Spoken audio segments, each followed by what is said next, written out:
Good morning, everyone. First off, thank you very much for having me here. It's my first time in Cape Town. It's absolutely brilliant from what I've seen in 2 days.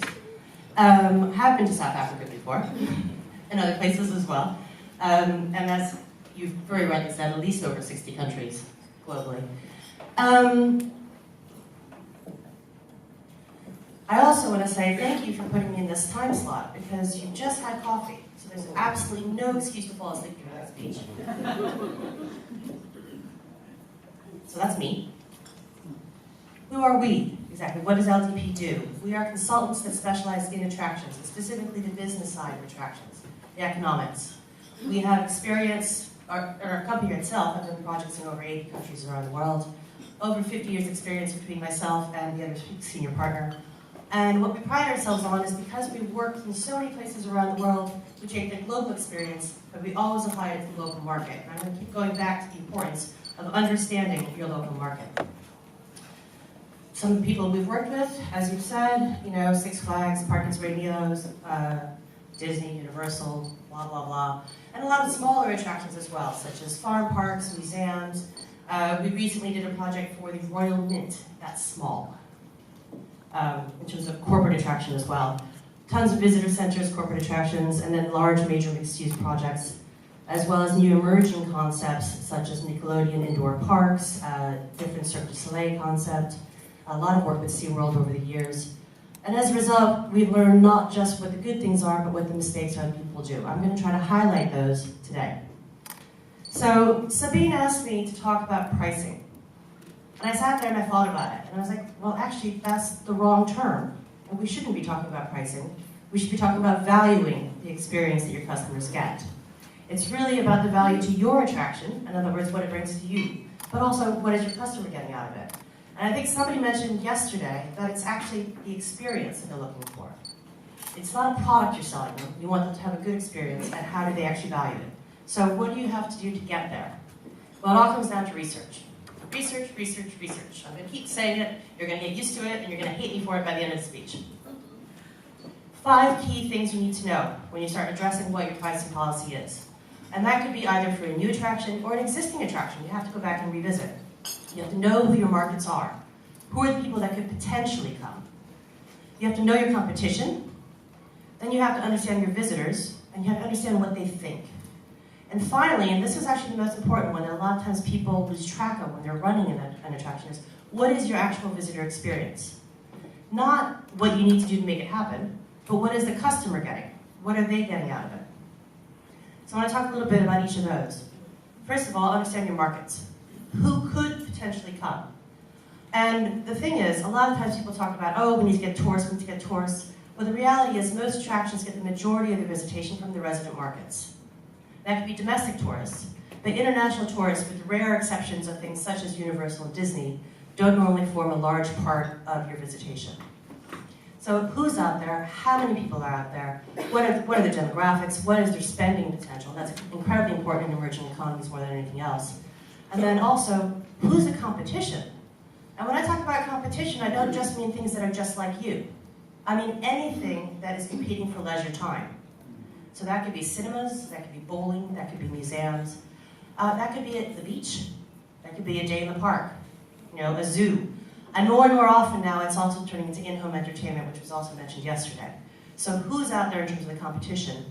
What are they offering?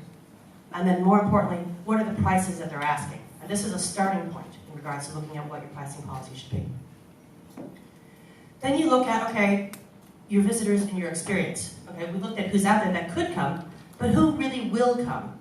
Are you a family attraction? Are you more focused towards teens?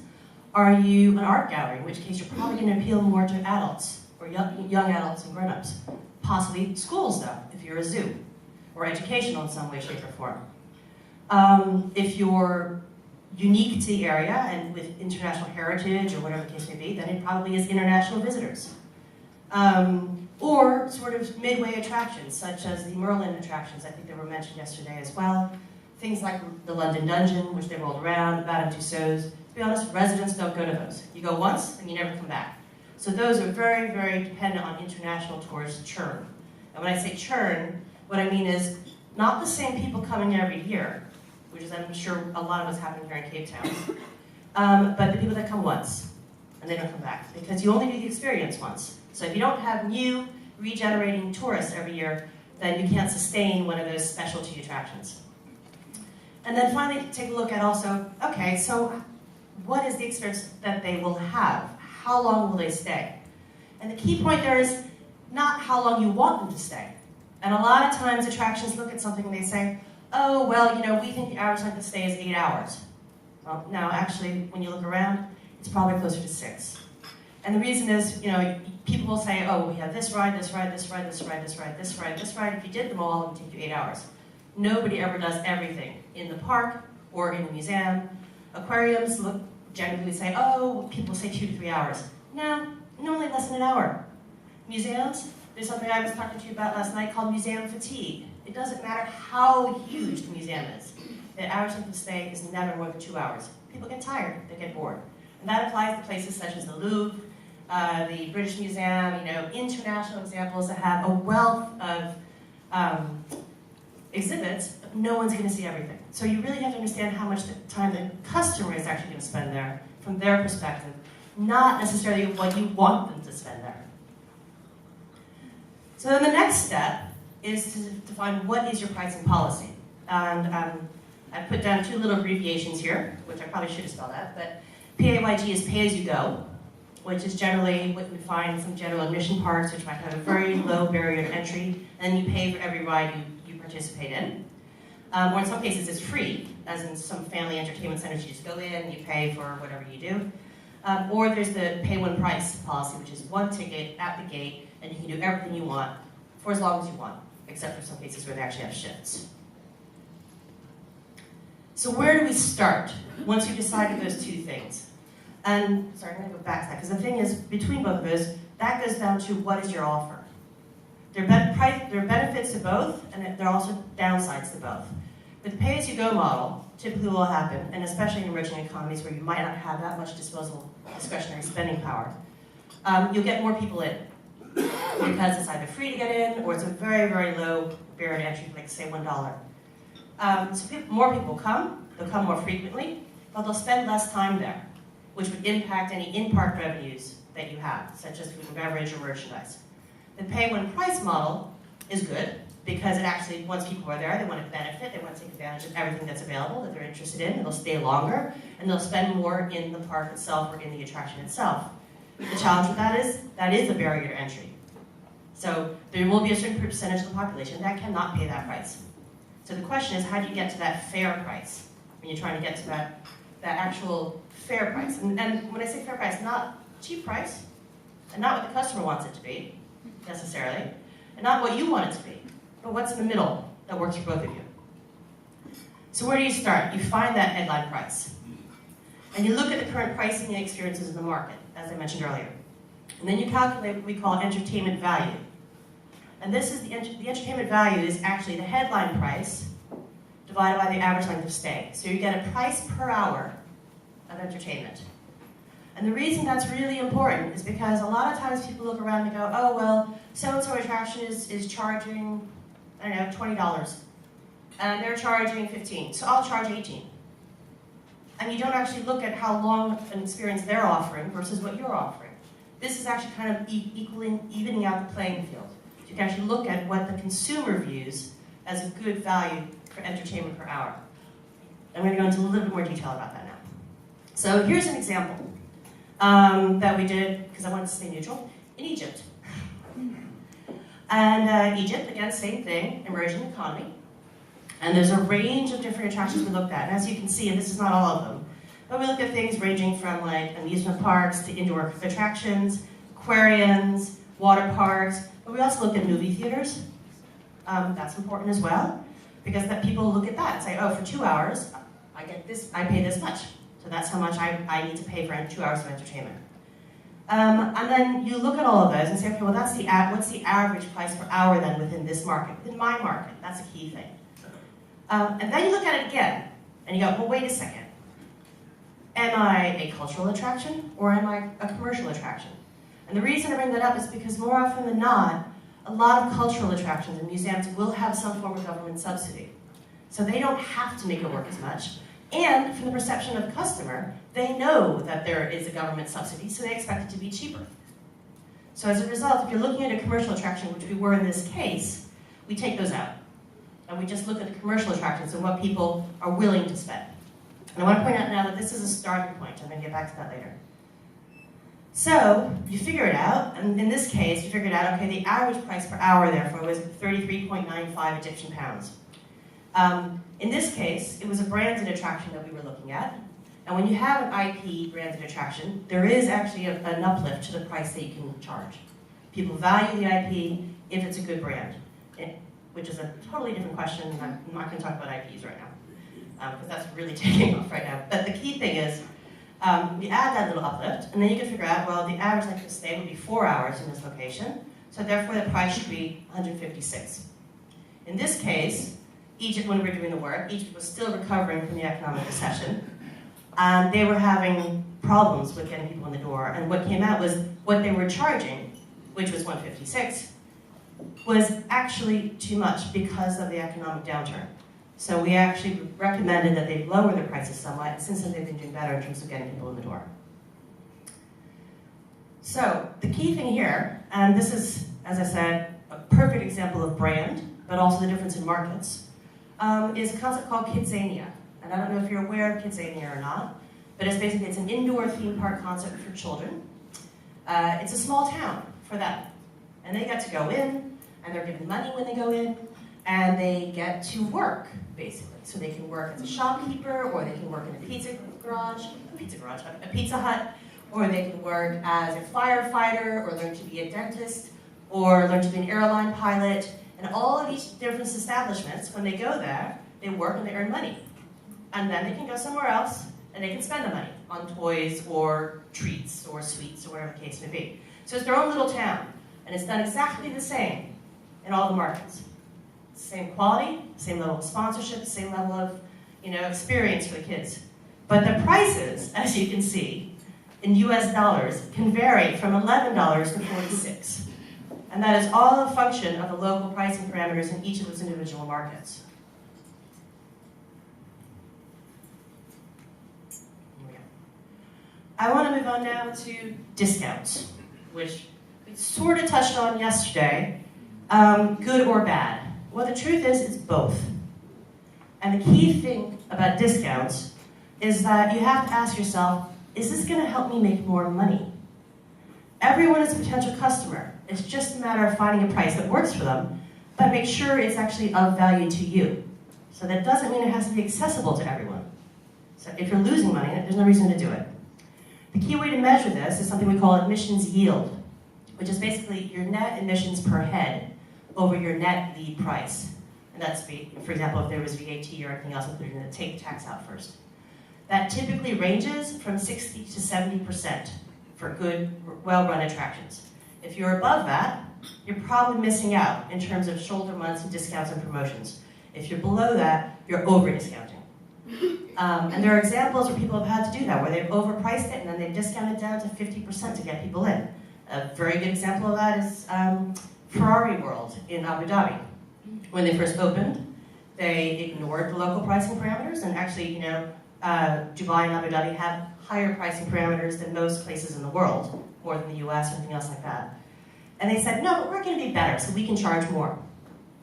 And as a result, the first year, they were only 70% of their projected attendance. They had to discount significantly to get people in the door.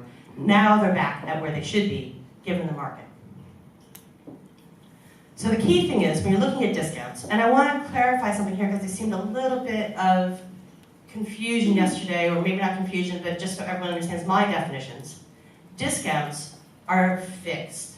They're things you have year-round. If you have a child price, that's a discount. If you have a group price, that's a discount. If you have schools, season passes, or family tickets, those are discounts. Then you have promotions, and that's when we start talking about coupons. So it is very, very clear that we have to look at that. But the thing is, so the first thing when you're looking at these discounts and how you want to set them is look at what other people are doing again in your market. What's a typical ratio of child to adult price? What's a typical discount you might get for groups or schools? What are people doing in terms of discounts for family tickets? and see what people expect in the market. And then the next thing you do is go, but why? Do I need to do that? And that's actually really key. Children, for example, a child discount. Well, Kidzania that I mentioned earlier actually reversed it. The kids are going to come anyway. They want to come. They're the ones paying full price. It's the grown-ups who have to accompany them that actually get discounts. So they completely reversed it, looking at who their customer is, and that's really, really important. Groups in schools, yes, they're good. They help fill the shoulder months if you give them discounts, but the key thing I want to make a point out in regards to that is don't publish them. Don't publish those prices. Because the thing is, it's much easier to say, if you have a school group or just a group, call us and we'll arrange it for you. That way, you can adjust the discount throughout the year, depending on what the needs are. During peak season, there's no reason to give group discounts or school discounts. People are coming anyway. In the shoulder months, when you want people in, that's when you do it. So it actually is a very important point there. Don't publish it. Then you get stuck. Family tickets and season passes. Well, again, family tickets. I want to make this point. Why? If you're a family attraction and families are going to come anyway, why give them a family ticket? They're not going to turn away if they've come all the way to see you anyway. So think about that really, really carefully. And I have a story about that I'm going to tell you in a little bit. Same with season passes. Why are you doing it? Are people really going to come back more than once? And if so, what do you plan on getting out of it? Is it an opportunity for more in-park revenues? Is there an upsell potential for special VIP experiences? But it's really important to measure those. And then finally, on the one-off promotions, the most important thing about this is that you need to control it. It has to come from you. People mentioned Groupon yesterday. Don't pay Groupon to do your marketing. You're giving value away by doing that. You can do it. Own it yourself. Make it available online. Or if you want somebody else, much louder all of a sudden. Or if you want somebody else to do it for you, like through a local newspaper, what's it called, Harriet? K.I.T. Times. And you want to set, you're really slow in whatever, let's say, mid-June. Okay, mid-June. You're really, really slow. You want people coming in. Well, do a deal with the K.I.T. Times. But the thing is, you make it that they do a coupon that says, okay, for the next 2 weeks, you get 20% off, courtesy of the K.I.T. Times. They're getting the credit for it. That's okay. It means you're not devaluing your product. And they realize that this is a one-off. And it won't happen all the time. The K.I.T. Times is doing it for them. If they think you're valuing it at 20% less, then they're going to expect it to be 20% less, and they're going to value your experience less. So you're automatically devaluing the perception in the eyes of the beholder. But once you sorted that out, the key thing is, and then remember I said earlier, know who your customers are and know what they think. That was just a starting point. Entertainment value and looking what other people are doing is a starting point. You have to do constant surveys. You have to constantly ask your customers what they think. And they don't have to be long, long surveys of like 50 questions. They can be little kiosks. Smiley face, sad face. Good value, low value when people are leaving. The important thing there is that that's how you get feedback on what people think. And it actually makes it possible for you to vary your pricing if necessary. Years ago, before everything became internet friendly and all that kind of stuff, Merlin Entertainments, who's a leader in this, in terms of actually maximizing their yield, used to do weekly surveys, and they would revisit the price every week. If customers were saying, it's a really good value, then they knew they were too cheap.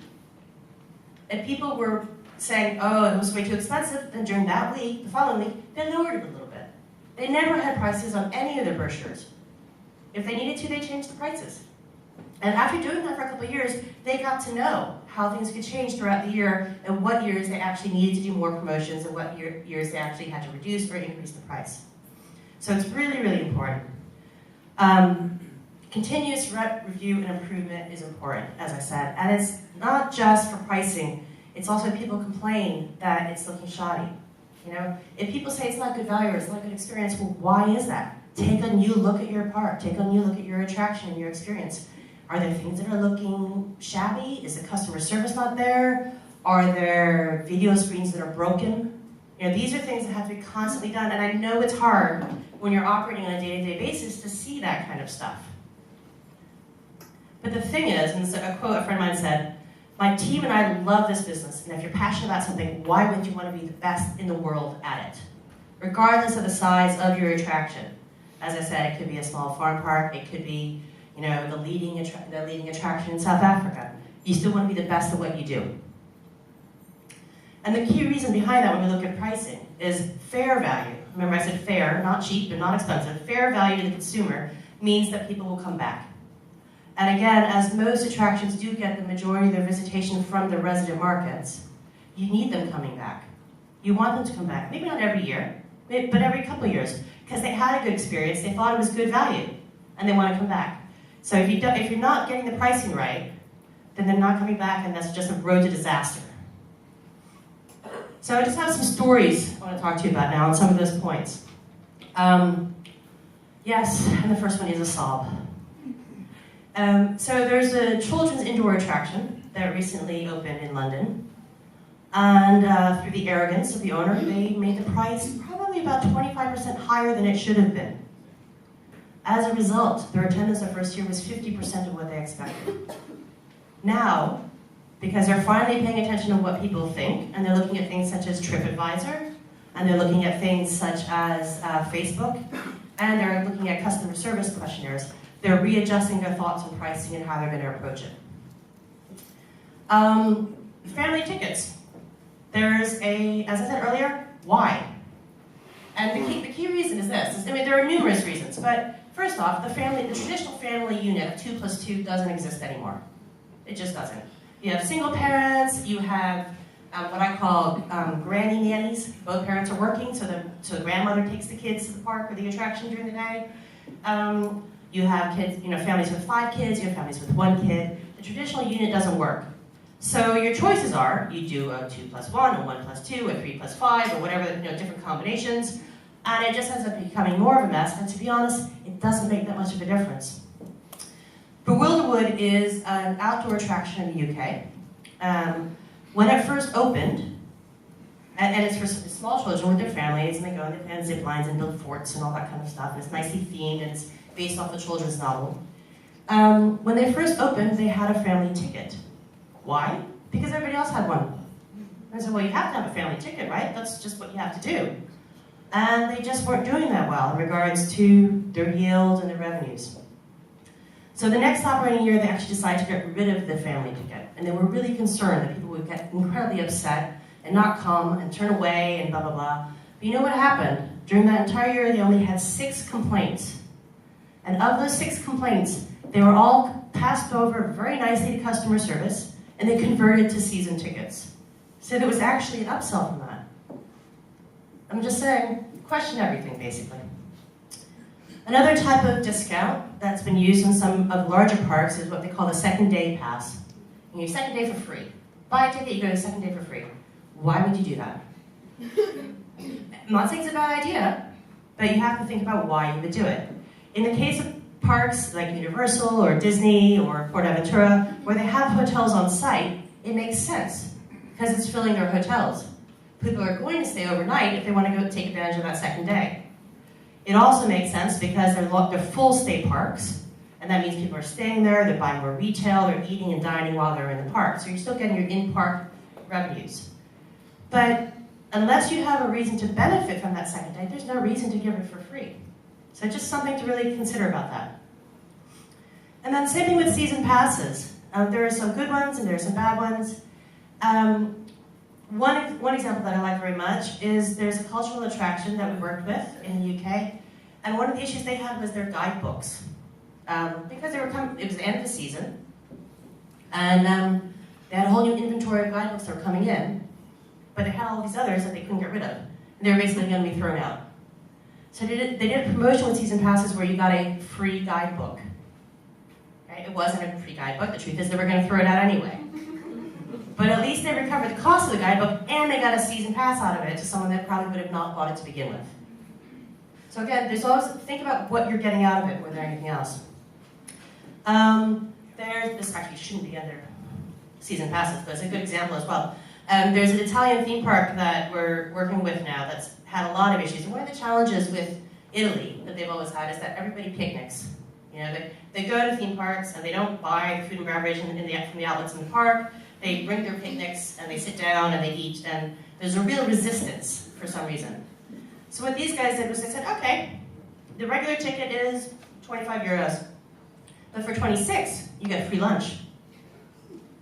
And the free lunch was basically a hot dog and a soda and some chips. That's it. So what it really meant was, though, that they were discounting the price slightly to cover the cost of the food, but the people weren't bringing picnics.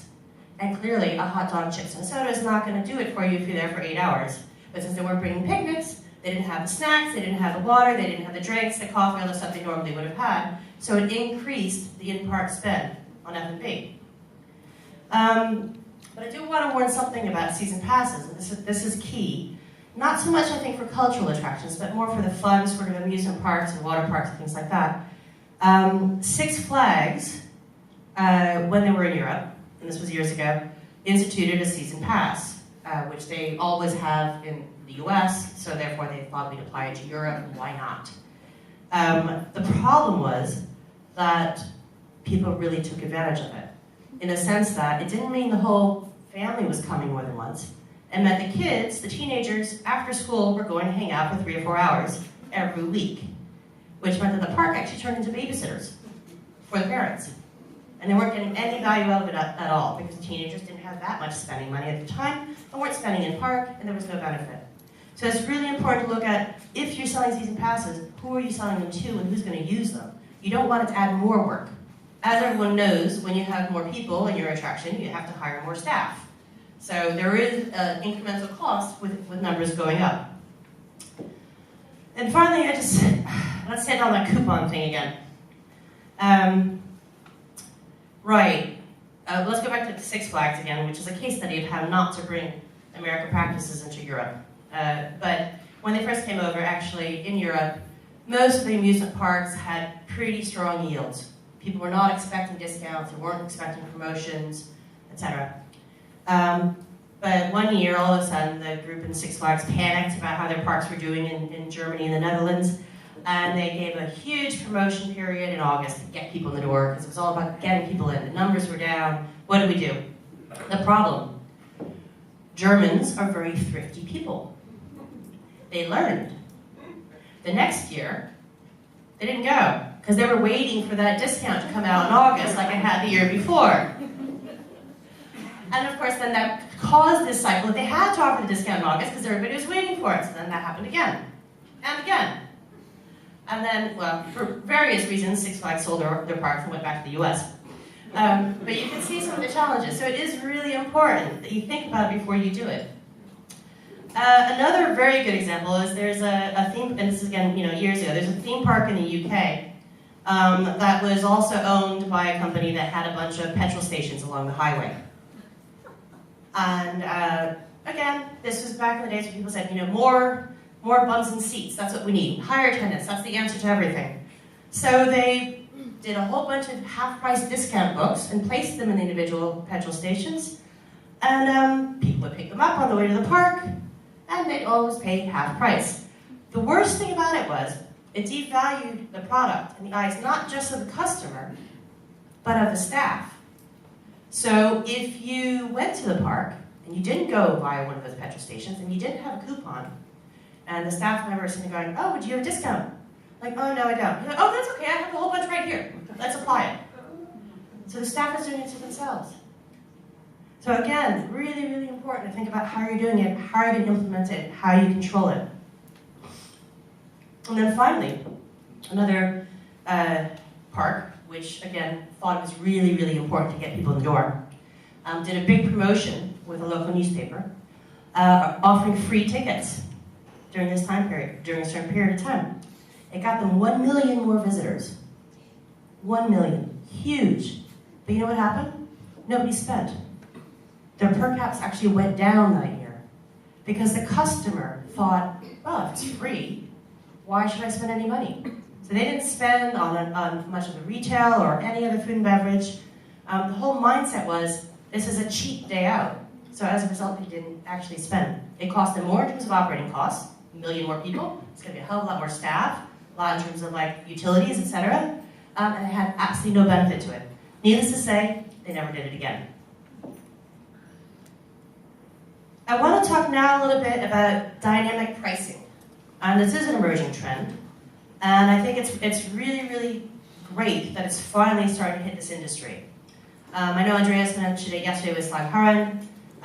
Disney started to do it.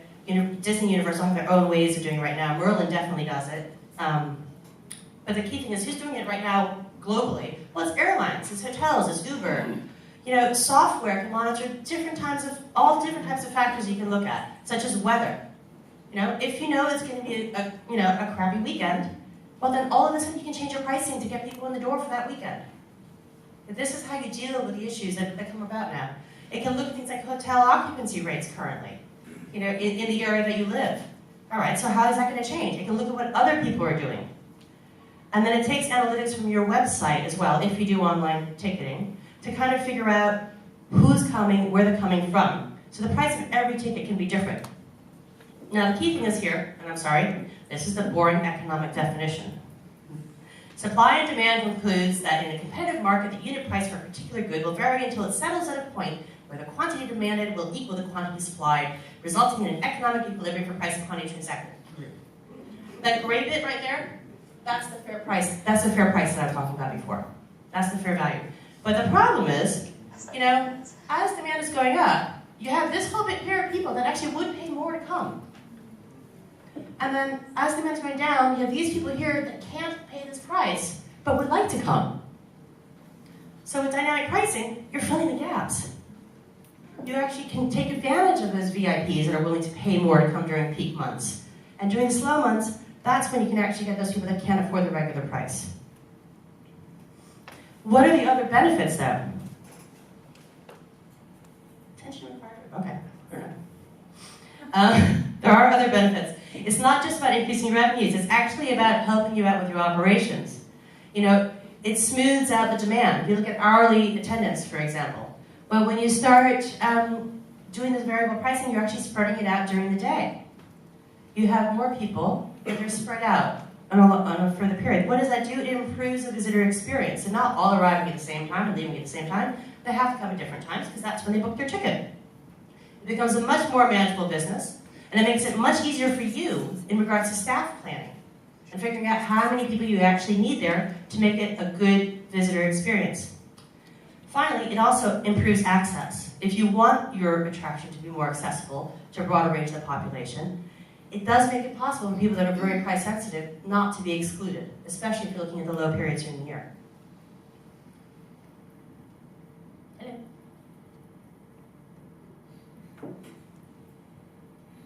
Not working. Oh. Did I go too far? Yeah. There we go. Okay. So I just want to close with this, actually. Research. It really is important. Research beforehand and research after, and continue to research. Find a fair price based on your market, the visitors, and the experience. And really important, don't give away value without measuring what you want back. What is it you want to get out of it? Do you want to get rid of guidebooks? Fine. Do you want to increase, food and beverage sales? Fine. But figure it out before you give away the value. It's not just about people getting in the door. It's about why. Do you really need them? Or is it just that everybody offers promotions now, so let's just do it too? Very important, again, retain control of your promotion. You are in control. And that means don't give it away. That means it's your fault, people don't understand, you deal with customer complaints, that kind of thing. The other thing is also, and be very wary of this, clearly I've seen it in a lot of emerging economies, when you retain control of your promotions, make sure you're not taking copies, illegal copies of things. And find a way to do it so that it's, you can check it. And make sure that your staff isn't giving it away. That's a key thing. Price for volume in the low months and value in the peak months. And that might mean that in the peak months you don't have as many people, but you're charging them more. And then finally, good value, not cheap, for your customer is going to drive repeat visits. And I want to end actually with another funny story. Unrelated to pricing, but just another example of don't do what everyone else does just because. Years ago, Alton Towers, a park in the UK, actually had a parade at the end of the day. You know, like Disney does. Why? Because Disney has one. The problem is that they didn't have the IPs or the characters that anybody cared about. So what ended up happening is people ignored the parade, they'd walk through it, they'd have to hire additional staff to actually protect the parade route, and it drew people away from other areas where people could have been spending money, such as retail, F&B, and the other areas. So needless to say, they discontinued that policy. So finally, I just want to end with a quote from a friend of mine, a former director at Merlin. If you want to be successful, always measure the success of your discounts and promotions. You have to measure them. That's it. Thank you.